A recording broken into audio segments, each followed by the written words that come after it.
Ladies and gentlemen, a year ago, we saw a barbaric and brutal death of the head of state of Libya, a representative of his country, a member of the African Union.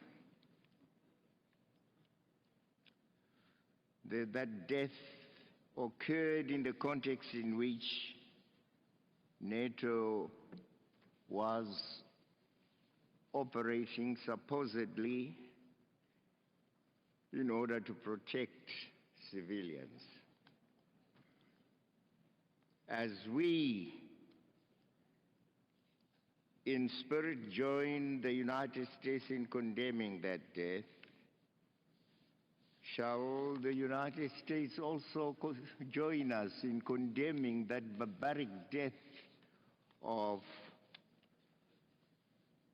the head of state of Libya, Gaddafi?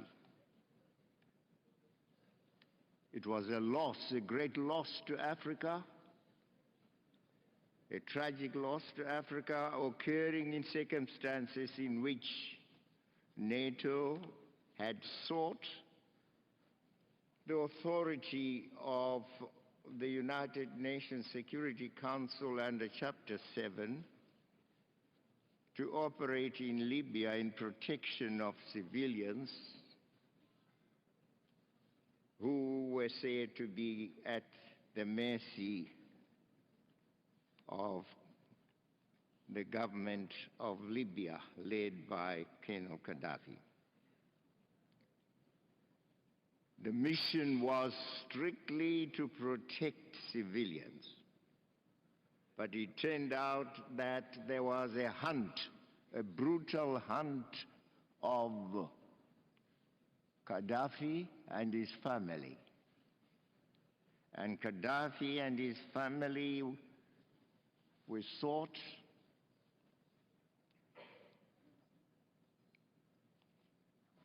NATO caught up with them. They suffered the brutal deaths that we know about, Gaddafi and some of his children.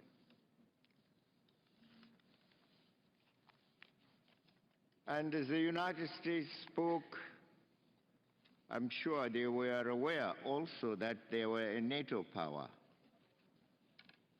that they, alongside other NATO powers, had had the authority under Chapter 7 to operate in protection in Libya, in protection of civilians. But did it turn out to be that? In a very dishonest manner, we saw Chapter 7, the authority given under Chapter 7, being used now as a weapon to rout a whole family, to commit the murders that occurred in the country. Bombs were thrown about in a callous manner, and quite a good many civilians died. Was that the protection that they had sought under Chapter 7 of the Charter? So, the death of Gaddafi must be seen as in the same tragic manner as the death of Chris Stevens. We condemn both of them.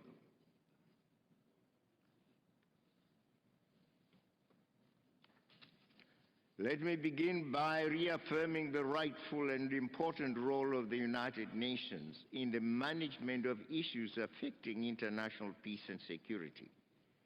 In the quest for a more just and equitable international order, Zimbabwe remains strongly opposed to unilateralism and is committed to multilateralism. We therefore would like to see a United Nations that continues to be a guarantor of world peace and security and a bulwark in the fight for justice and equality among nations. It behoves us all, therefore, to take the necessary steps to ensure that the United Nations is not marginalized on international issues.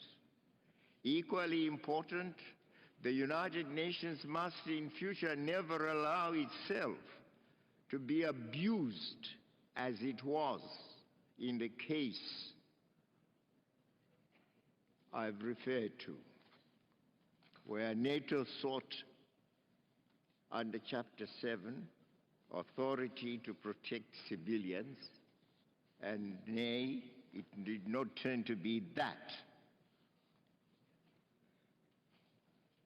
Nations must in future never allow itself to be abused. The United Nations Security Council must never in future allow itself to be abused by any member state or group of states that seeks to achieve parochial partisan goals.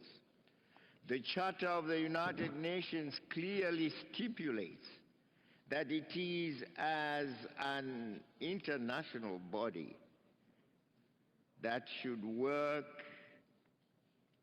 for the good of all the peoples of the world, big and small. Mr. President, we recognize that there are existing and emerging threats and challenges that continue to frustrate our individual and collective efforts to attain greater economic development and social progress, as well as peace and security.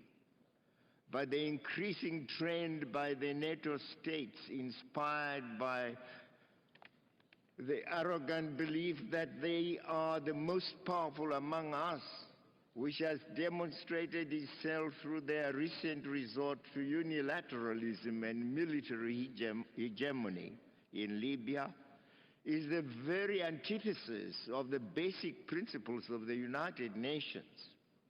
In that case of Libya, the African Union and its peacemaking role was defied, ignored, and humiliated. The African Union was for dialogue between the Libyan Authority and the so-called revolutionaries. May we urge the international community to collectively nip this dangerous and unwelcome aggressive development before it festers. Did you like or hate what you heard? Let us know in the comments below, and if you